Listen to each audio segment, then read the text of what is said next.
জিল্লু, 3টা চা দে। এই চাচা, আপনি কি করছেন? কোকা কোলা কেন খাচ্ছেন? কেন ভাতিজা, কি হয়েছে? আপনি জানেন না কোকা কোলা ইসরায়েলি পণ্য? আর তাদের বাহিনী শত শত ফিলিস্তিনি নিরীহ শিশু, নারী, পুরুষকে হত্যা করছে। তাই আমরা বাংলাদেশের সর্বস্তরে তাদের পণ্য বয়কট করছি। আপনি কি এটা জানেন না? জানি তো। আপনি জানেন তারপরে কোন ইসরায়েলি পণ্য খাচ্ছেন? শোনো ভাতিজা, তোমরা হয়তো বা জানো না, এই কোকা কোলা কোম্পানি তো শুধু ইসরায়েলে নাই, বিভিন্ন দেশে কোকা কোলার কোম্পানি আছে। আর এটা তো সরাসরি ইসরায়েল থেকে আর আসছে না। হ্যাঁ চাচা, চাচা আপনার কথা ঠিক আছে, কিন্তু এইসব পণ্যের কমিশন তো তারা পায়। এই জিল্লু, একটা পান দিস। আমাকে অত জ্ঞান দিতে আসিও না, আমার বয়স কম হয়নি। আর রাস্তাতে নেমে খালি বয়কট বয়কট করে চিল্লাইলে তো আর বয়কট হয়ে যাবে না, যুদ্ধ থেমে যাবে না। আরে চাচা, আমরা সবাই মিলে রাস্তায় নেমে স্লোগান দিয়ে মানুষকে সচেতন করছি। তোমাদের এই অসুস্থ জেনারেশন কোনদিন স্লোগান দিয়ে সচেতন করতে পারবে না মানুষকে। চাচা, এই কথাটা কিন্তু আপনি ভুল বললেন। আপনি হয়তো জুলাইয়ের কথা ভুলে যাচ্ছেন। এই জেনারেশনই স্বৈরাচারের হাত থেকে দেশকে স্বাধীন করেছে। এই জেনারেশন চাইলে সবকিছু করতে পারে। আসুন চাচা, আমরা সবাই মিলে এই পণ্য বয়কট করি। বিয়াদব ছেলে, কিভাবে মানুষের সাথে কথা বলতে হয় এটা জানে না। এই জিল্লু, 2টো ডাব শ্যাম্পু দে। এই চাচার মতো বেশ কিছু মানুষ আমাদের দেশে আছে, যার কারণে তাদের পণ্যগুলো পুরোপুরি ভাবে বয়কট করা যাচ্ছে না।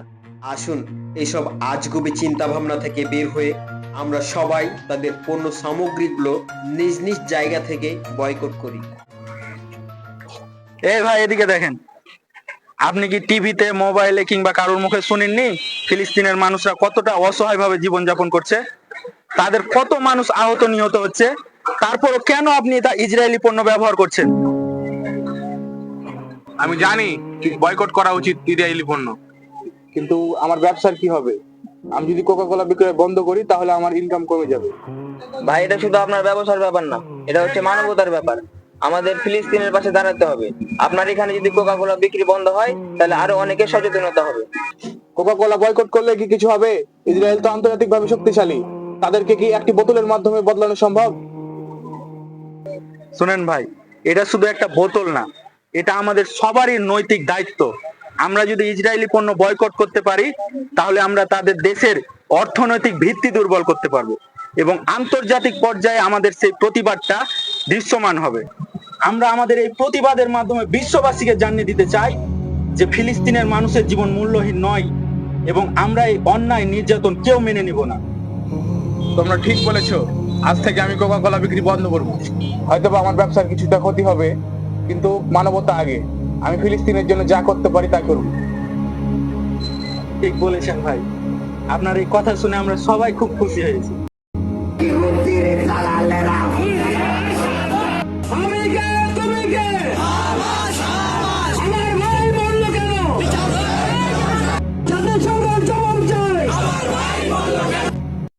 একটি বোতল, একটি প্রতিবাদ, একটি পরিবর্তন।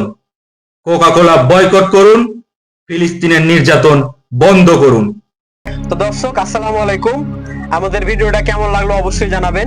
আর একটা জিনিস আপনাদেরকে ক্লিয়ার করে দিই, সেটা হলো এই যে এই জিনিসটা, এটা আমরা ভিডিওতে ব্যবহার করেছি কোকা কোলা হিসেবে, বাট এটা হচ্ছে কোকা কোলা না, এটা হচ্ছে যে দেখলেন ম্যাক্স কোলা। এটা আমরা খেয়েছি, এটা ভিডিও ব্যবহার করলাম।